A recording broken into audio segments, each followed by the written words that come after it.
got it down to an art and a science where I taste a Pinot, for instance. I know not to pair that with a very intense chocolate of a 75% or better because Pinot is a delicate grape. So I may want to try that with a 60% or 66. And I have several also with fusion. So I'll taste 3 or 4. And if I'm working with a sommelier or a winemaker, we'll go, oh my God, this is the pairing. We wait for that aha moment where there's a balance between the wine and the chocolate and one does not overpower the other. And it leaves you with a very nice aftertaste that is just lingers and it keeps on changing. It's very complex. So that's what I'm looking for when I create pairings.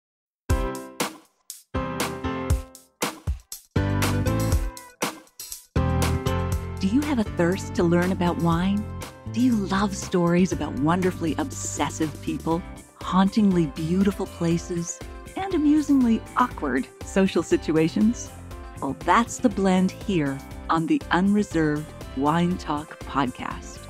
I'm your host, Natalie McLean, and each week I share with you unfiltered conversations with celebrities in the wine world, as well as confessions from my own tipsy journey as I write my 3rd book on this subject. I'm so glad you're here. Now pass me that bottle, please, and let's get started. Welcome to episode 109. Which wines pair best with which types of chocolate, and which are disastrous? What's the difference between a candy chocolate bar and real chocolate? What do fair trade and direct trade mean, and why are they important when you buy chocolate? And where can you find the best chocolate? That's exactly what you'll discover in this episode of the Unreserved Wine Talk podcast. I'm chatting with Roxanne Browning, a chocolate sommelier who joins me from her home in New York City. In the show notes, you'll find links to the wines and chocolates we tasted, the video version of this chat, where you can find me on both Instagram and Facebook Live every second Wednesday at 7 p.m., and how you can join me in a free online wine and food pairing class. That's all in the show notes at nataliemclain.com/109. In the new year, I'll be hosting virtual wine and chocolate pairing classes for several corporate groups and other organizations, as it has a great tie-in with Valentine's Day, and attendees can participate at home with their loved ones. I'll also be hosting wine and cheese tastings online. If you'd like me to do this for your group, please email me at natalie@nataliemclain.com. You'll also find my contact in the show notes. Now, on a personal note, before we dive into the show, tomorrow is New Year's Eve, so I thought I'd share with you that every year I make and break several resolutions about exercise and house cleaning. However, I also make a few resolutions about wine, which have always been super easy for me to keep because they're fun. So here are a few of my favorites that you can try this year. Number 1, I resolved to try something new. It's easy to get in a rut with wine and buy the same wine every time. But the pleasure of wine is in its diversity. If you like a full-bodied Cabernet Sauvignon from California, try one from Argentina, or even a different robust red such as an Argentine Malbec. 2, I resolved to cut calories, and that is, of course, to make space for my chocolate-covered almonds. Both alcohol and sugar contribute calories to wine, so if you want to cut back, look for dry wines with low alcohol, such as dry Riesling from Washington or Germany. They have plenty of taste on the lips, but they don't stay a lifetime on your hips. Number 3, I resolved to save money. Did I mention I'm a wine cheapskate? Chilean Chardonnay and South African Shiraz are among the best deals in the liquor store. They're not as fashionable as Bordeaux or Tuscany, but you'll get terrific quality for your money. Number 4, I resolved to entertain with less fuss. You don't need to cook a multi-course dinner to invite friends over this year. Not that I could cook anyway. Miles is the cook. But just crack open a bottle of your favorite wine and serve it with different cheeses. It's a really quick and delicious way to entertain. I resolved to drink local more often. Just as we're supporting local farmers by buying their produce, let's do the same by drinking what's in our own backyard, wherever we are. And number 6, I resolved to have more fun, if that's possible. Wine is all about pleasure. Try some new and surprising combinations this year, such as champagne and potato chips, or an oak chardonnay and buttery popcorn. All right, on with the show.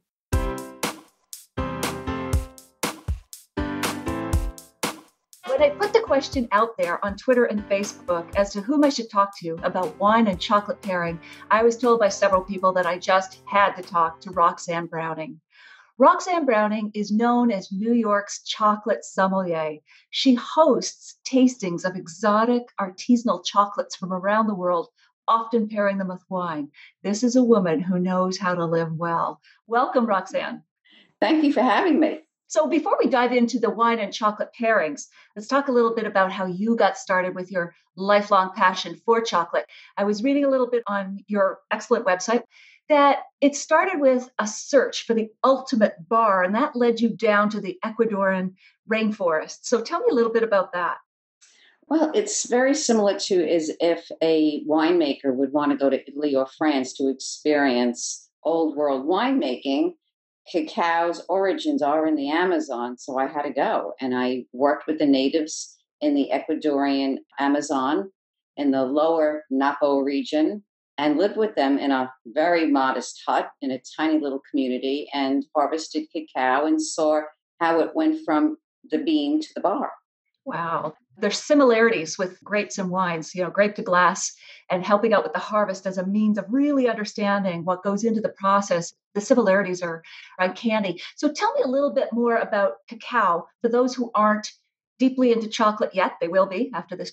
What is that? What exactly, and why is it down in the Ecuadorian forest as opposed to a lot of other regions around the world?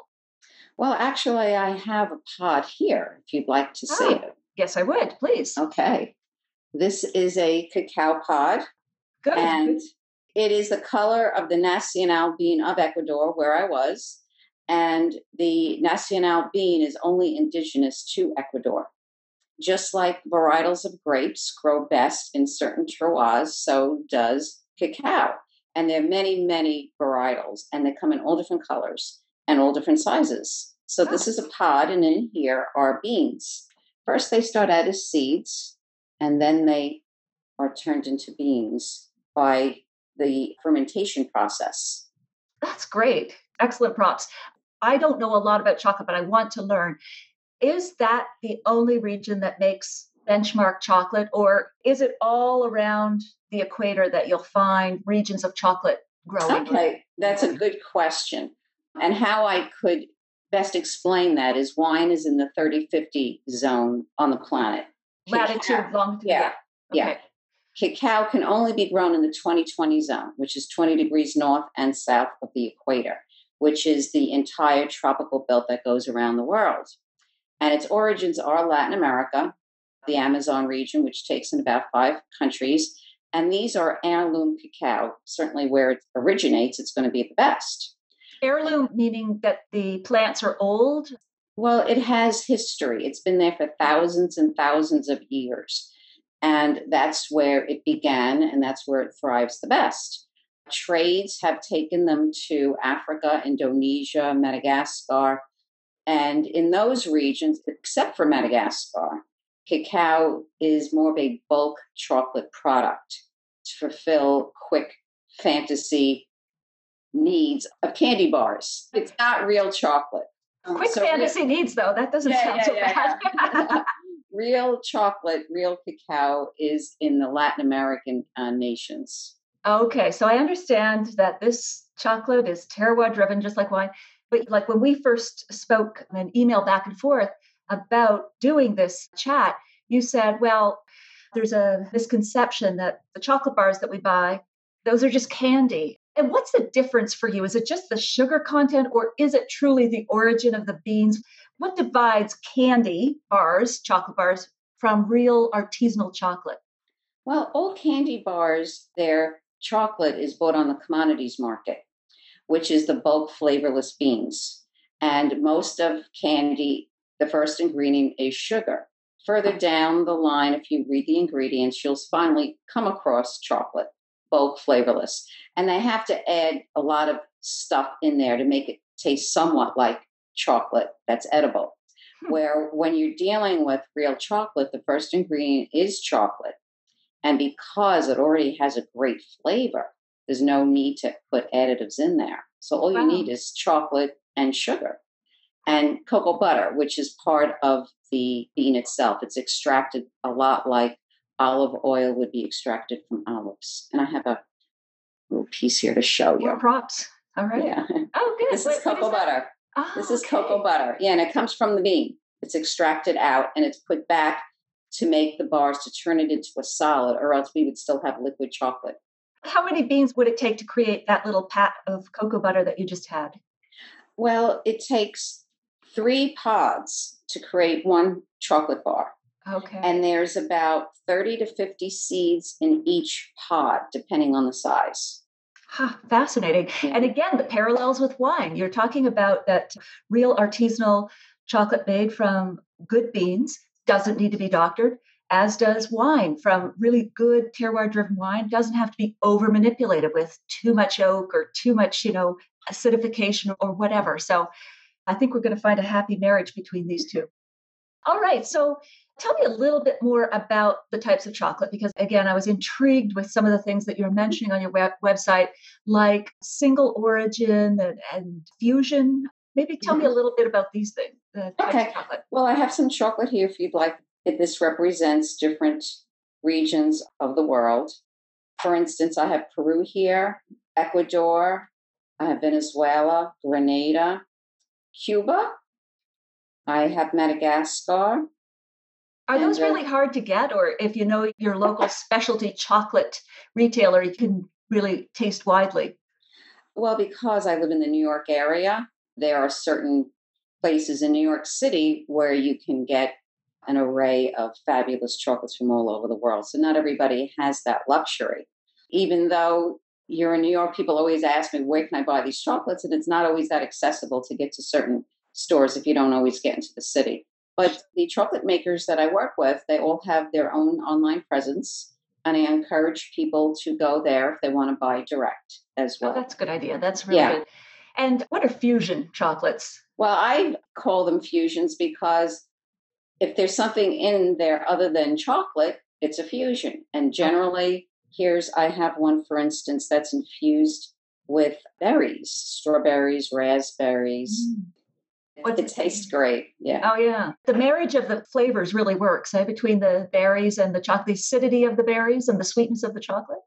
Well, chocolate already has its own fruit-forward notes because it is a fruit. That pod is a fruit. And that's one thing I teach people all the time. Nobody even has a clue that it's a fruit. They think nut, bean, vegetable. Nobody knows it's a fruit. So it grows on a tree, yeah. And because it is a fruit, there's a lot of acidity. So it depends on each chocolate maker and farmer how much acidity they want to leave in or take out. So the more acidity that's taken out, the less fruitiness it will have. So there's a lot of citrus notes, berry notes, cherry, you name it, just like wine. Wow. It's fascinating. It is. And what is, aside from that, which is a really important point to make, what is the biggest misconception that people have about chocolate or how to buy it or how to serve it? Anything else that comes to mind?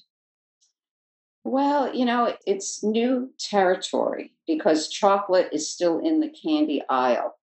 So when I do my events, people are just blown away. They have so many questions. I can't even begin where to start. They are just blown away by the taste. If I do a comparison of a commercial chocolate that they're all accustomed to, that we all have grown up with, and have them try real chocolate, they go, oh my God, I can't believe the differences. It doesn't even taste like chocolate, and they don't want to go back.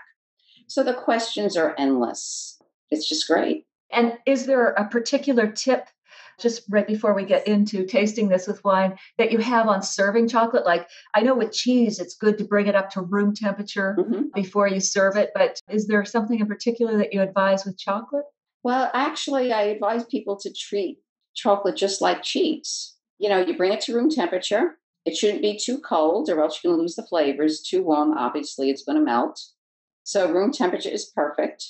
And I encourage people to snap it.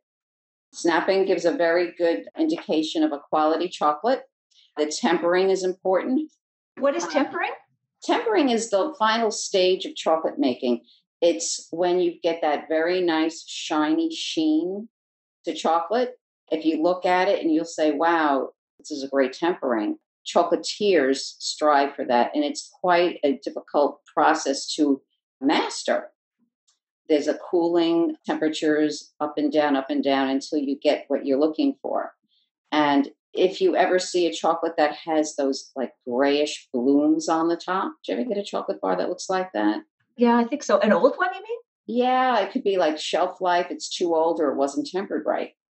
Okay. So I tell people don't go back to your store to get your money back. Just melt it and bring it to room temperature, and molecules go back into place. And it Oh, tastes like it was the day it was made. awesome. Yeah. Actually, I just had a few more questions too. I want to ask about fair trade. Is that an important aspect of chocolate? Oh, it sure is. And one of my criteria in my business, I call it chocolate with a conscience, that the chocolates must be even greater than fair trade. Fair trade is the gateway to doing the right thing. And there's certain models around the globe, and they're all working very hard to create a perfect world for the farmers. What I do is direct trade. That's the chocolates that I see, which means either the farmer owns it, so they make 100% of the wholesale profits, or the chocolate maker and the farmer have a partnership and they make Okay. probably 10 times the amount that they would if it was on the fair trade market. Wow. Commodities market, they make pennies or nothing. There's a huge gap. Wow. And I know fair trade, when it applies to wine and other agricultural industries, is about decent wages and living conditions for Yes. the farmers and workers. But do you have a rough idea of how much a bean farmer earns on an annual basis without fair trade, with fair trade, and with direct trade? Do you have like a rough idea? Well, I can give you a rough idea. I know the farmers in Africa, where 80% of the cacao is harvested for the world's demands, they make pennies per kilo. Pennies. So they make nothing. It's basically controlled by the brokers in the commodities market, and they're the ones that make the money.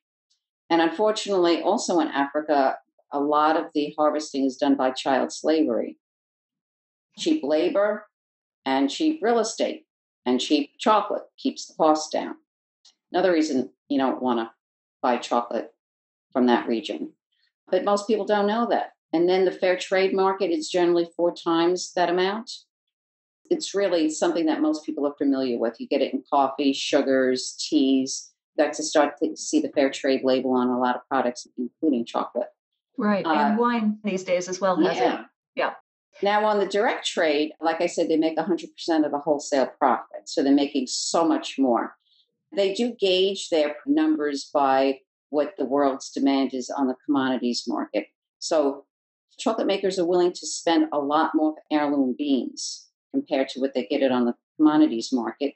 But they also charge a lot more for their chocolate bars. And Okay. rightly All right. so, yeah. All right. Roxanne, I wanted to ask you about the health benefits of chocolate. Again, I think another similarity that it shares with wine. But what is the latest research telling us now about chocolate? Well, almost daily, there's reports coming out on the health benefits of chocolate, from heart disease to diabetes to decreasing your blood pressure, your cholesterol. And it's coming from all different studies, all different regions of the world. I post them whenever I get them, and I distribute that amongst all my readership. But basically, yes, I mean, the more studies that are happening with chocolate, the more they're uncovering its great health benefits. But the big problem, though, that I'm finding is they have these short, blasts of news that you can get on, any news show and download it, but they don't tell you that, well, it can't be candy. And people run to their nearest grocery store Mm. and they buy up candy bars thinking that, oh, this is great. I can eat all this chocolate now. Nothing could be further from the truth. You've got to choose artisanal chocolate where the first ingredient is chocolate. Because And that's what the health benefit is coming from, yeah, that right, cacao right. content or whatever. Yeah. Yes. And the higher the cacao content, like a 70% or higher, you're going to get the greatest, bang for your buck. And does that mean dark chocolate is the healthiest of all the different Oh, types? yeah. Yes. As a matter of fact, there's been some studies that if you add milk to chocolate, it negates many of the health properties. So dairy is a no-no in the chocolate. And I've seen some commercial chocolate bars where they list on the package dark chocolate, but when you look at the ingredients, somewhere there's milk and there's whey. And I says, well, again, it's their recipe and they're disguising something. It's the bulk chocolate they're disguising. Wow. Again, the parallels with wine, there is a hierarchy, if you will, with Pinot Noir and red wines often at the top of the pyramid for health benefits. That's because of the resveratrol content, which is an antioxidant. Is that what also is in Yes. chocolate? Okay. That is also in chocolate. In the cocoa butter, well, the cocoa butter is where you're going to get your mucus, monounsaturated fatty acids. That's something everybody should have every day in their diets. And there's just a few of them: olive oil, nuts and seeds, avocados, and all of that. But yes, the antioxidants are in real chocolate, just like in the wine. So wine and chocolate. I mean, and one other thing that just came out in regards to reports is that chocolate also helps you lose weight. Really? And I can attest to that because I've been swearing by this for at least 10 years before there was any study. What I do is I take a piece of chocolate before I started my business. I take a chocolate piece, a real one, and I savor it slowly after my lunch and dinner. And it's very satisfying. You get those really rich fats in there that are good for you. And it inhibits you from wanting to reach for a bad fat, like a cookie or a cake or something, because it's just so filling and satisfying. I am so convinced. Yeah. I'm starting that today. Roxanne recommends chocolate to lose weight and live longer. And you should deprive yourself from really quality food in life. I mean, it is a mood enhancer, just like wine. And moderation, everything goes a long way. Well, it's not at the immoderate part of the video, but let's get to the tasting. So when we first talked about this, and I had suggested port, you liberated my view that is cliche, because port is often the pairing with chocolate because we're talking about candy chocolate. But with this real chocolate, you are more a fan of dry red wines. Is that correct? Yes. Yeah. And why does that work so well? Why doesn't the wine end up tasting bitter with the chocolate? Well, because I have 50 chocolates to choose from when given a wine to pair it with, I can find the right pairing. I don't have to taste all 50. I mean, I've got it down to an art and a science where I taste a Pinot, for instance. I know not to pair that with a very intense chocolate of a 75% or better because Pinot is a delicate grape. So I may want to try that with a 60% or 66. And I have several also with fusion. So I'll taste 3 or 4 and then and myself, and if I'm working with a sommelier or a winemaker, will go, oh my God, this is the pairing. We wait for that aha moment where there's a balance between the wine and the chocolate and one does not overpower the other. And it leaves you with a very nice aftertaste that is just lingers and it keeps on changing. It's very complex. So that's what I'm looking for when I create pairings. So you can't just choose any chocolate and put it against any wine. It will taste awful. Yeah, that's true. But learning which ones taste good or not is the fun part. So I have chosen Massi Amarone, which is a honkin' big red but dry wine from Italy. It's a beautiful wine with a lot of dark cherry flavors. And I just thought I'd give this one a try to see how it works with chocolate, real chocolate. What do you think of an Amarone as a style of wine? Oh, I love Amarone. It's one Good. of my favorites. I collect Italian wines and it doesn't get much better than that. No, it doesn't. So which wine have you chosen there, Roxanne? Well, I have a California red. And the reason why I have that is because I was asked to create a pairing for it. I have got a piece of milk chocolate here and a piece of dark chocolate, and I've got a piece of chocolate with nuts in it, one of those fusion types. Which one would you suggest will work, or which one should we try first? What's the percentage? These are good chocolates. I was fearful of getting the wrong chocolates with you. I guess a 70% dark chocolate is what I've got for my first one. All right, the Amarone would probably do well with that one. Okay. Well, give it a try. And do you try to have the chocolate and the wine in your mouth at the same time? No, what I do is I taste the wine. And then you go to the chocolate, I guess? I taste the chocolate individually. So you have the wine and the chocolate, and you make a mental note of what they both taste like independently of one another. And then you have them together. Okay. So I'm going to start out with a 66 from Peru. Okay. Oh, I'm liking that. That doesn't taste sugary at all. I am never going back either. Give yourself a good 30 seconds because you want that long finish. I have to say that the one that I just tried worked very well, but I'm going to continue. You really have to make sure. You do. You have to be thorough in this business. We're doing it for the people. Somebody's got to do this. I have a 72% here from Tanzania. So I'm going to give that one a try. A little bit more robust, a little bit more tannins, so it may match up to the Zin. I felt that the Amarone and the dark chocolate worked for texture and taste. So the wine was lovely at first, and then I had the chocolate. It melted, and I guess chocolate melts at body temperature, I've heard, but correct me if I'm wrong there. No, you're right. Okay. And then the wine came in, and with its acidity and its richness, because the Amarone is a big wine. This one's 15% alcohol, but it also has that beautiful black cherry, river of black cherry, and it just carried away the chocolate, refreshing my palate, literally, ready for the next bite. I just thought they really married well, both in weight and taste. How about for you in that first chocolate? The first chocolate I thought went better. It was a little bit more fruity, a little bit more acidic.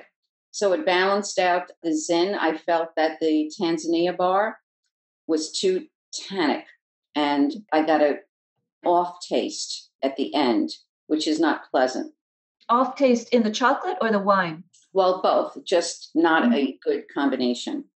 What's happening when you get the off taste? Is it just one is too powerful, or they're just reacting together and not a... Yeah, it's a really bad reaction. Yeah, it's like oil and, vinegar, I guess, is the best way, unless you really, mix it up. But it just did not taste well. Okay. Well, do you think milk chocolate would be horrendous with Amarone, or will it work? Because we've got dairy content here. So. Well, you got to try it just to see what doesn't work. So I'm curious what your reaction is. I do love milk chocolate, but I'm changing my world slowly here. Okay. Oh, that Amarone. The chocolate has the perception too of, or creates a perception of almost lightening the wine, because the chocolate has this richness and denseness to it. Usually Amarone just hits me because it's a big wine. But this is having the influence of lightening and lifting the wine in a lovely way, like making it almost feel like it's a medium-bodied wine rather than a full-bodied one. I'm liking that. You got that with the milk or the first chocolate? The first chocolate. Okay. I'm just eating the milk chocolate. Yeah, now that your description sounds right on. Oh, good. Well, texture, as you said, plays a very important role. Mouthfeel. Chocolate also has mouthfeel to it, and thickness of the chocolate. For instance, I have this one here from Grenada, which is a very thick chocolate. I'm going to try that next, and it has cocoa nibs in it, which is part of the cacao bean. And some producers elect to put those in there just for crunch and for texture. It's quite interesting, yeah. And so, okay, so you get that crunchy texture.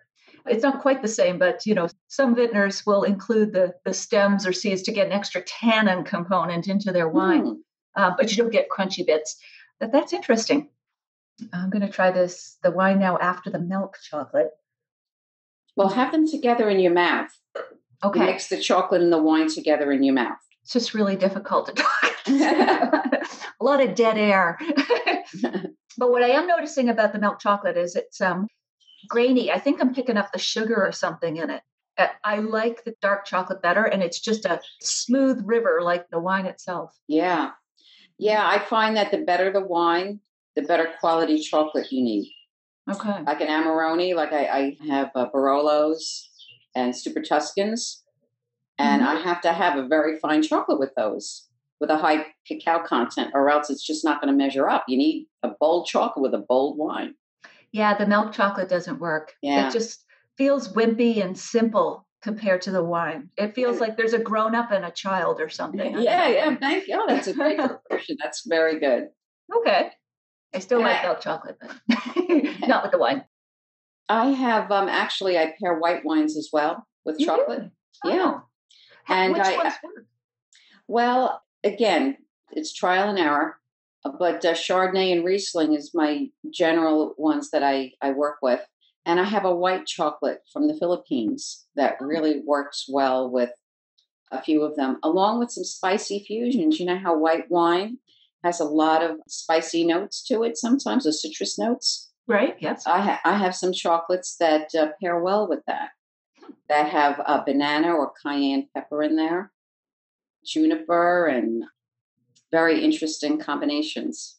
Well, there again, to draw another similarity, those are bridging ingredients. Like when I talk about pairing wine with, say, a salad with perhaps a vinaigrette, people think, oh God, you can't do it. There's vegetables, there's vinaigrette. But if you have some bacon in there that's savory, that can be the bridge that brings the two together. And then they can work together, the wine and something unusual like that. So I've got one with chocolate with nuts in it. So that's really going to influence the pairing as well. Mm. Yeah. Oh, yeah. Oh, this is so much fun. I have a mocha chocolate from Madagascar that I'm going to try. Okay, mocha. And what makes it mocha? Well, the chocolate maker infused espresso beans. Oh. And I have one here from Madagascar that's phenomenal, and it's very smooth. And I generally use this one with a full-bodied red. If I'm going to use it, I usually use it my last pairing because it's such a dynamic way to end an event. It tastes like dessert, when you're having mocha, it's like coffee and chocolate and wine in your mouth. That just sounds so comforting too, kind of almost smoky and fireside or something. Yeah. I'm back to that dark chocolate. I think I'm going to polish off what I have here. That one went well with it. It did it? Oh, yeah. Yeah. Nice. Well, are there any wines that you feel just don't work? I know it's about experimentation, but in all your trying and experimenting, are there certain types of wines that just don't really work well with most types of chocolate? I have to say, I have not found an alcoholic beverage that does not pair with a chocolate. Okay. Because I have so many chocolates to choose from. And when I'm in the wine world, which is 99% of what I do, there is not a wine that I have not found a match for. But just to give you an idea, I don't necessarily need to have very expensive wines to pair. A lot of producers that I work with, wine producers, have wines that are reasonably priced.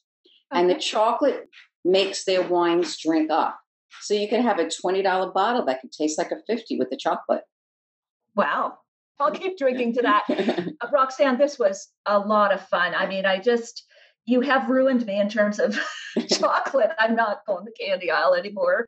But there is a world of difference here and a world of pleasure. So thank you for opening that up. And I'd love to chat with you again sometime because I know this is a big topic and you know a lot about it. So anytime, I'd love to. Thank you so much, Natalie.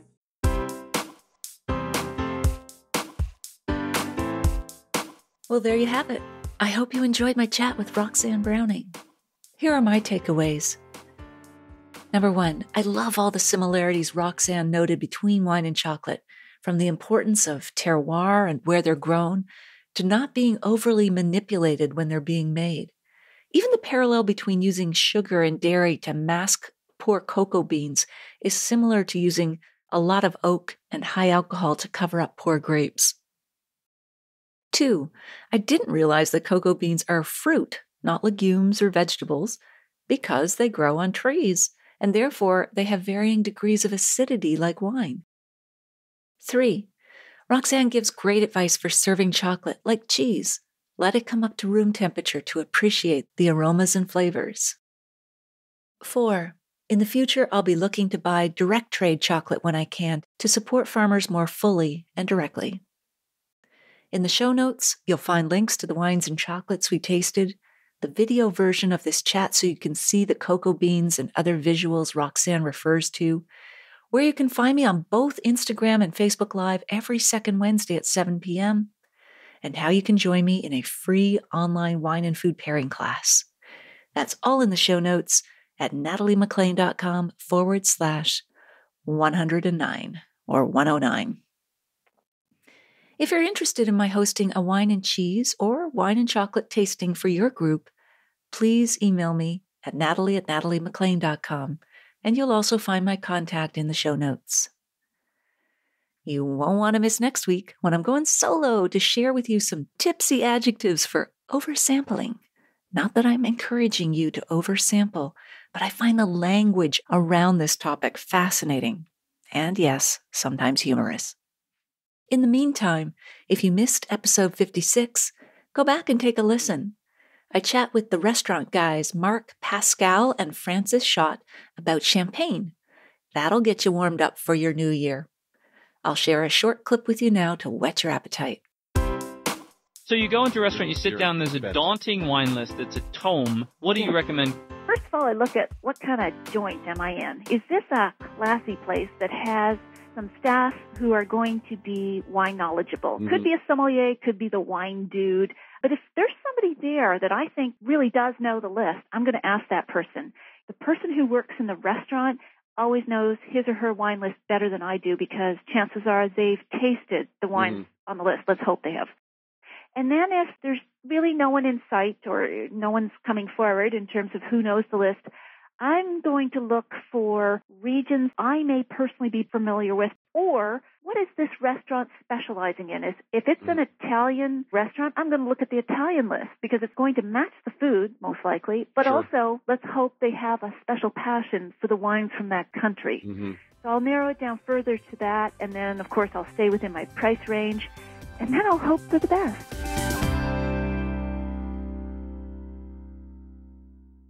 If you liked this episode, please tell one friend about it this week, especially someone you know who'd be interested in the wine and chocolate pairing tips that Roxanne shared.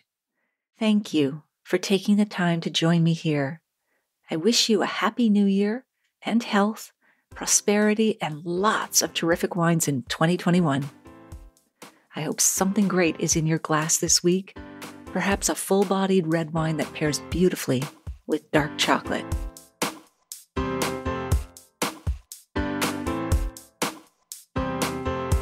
You don't want to miss one juicy episode of this podcast, especially the secret, full-bodied bonus episodes that I don't announce on social media. So, subscribe for free now at nataliemaclean.com/subscribe. Meet me here next week. Cheers.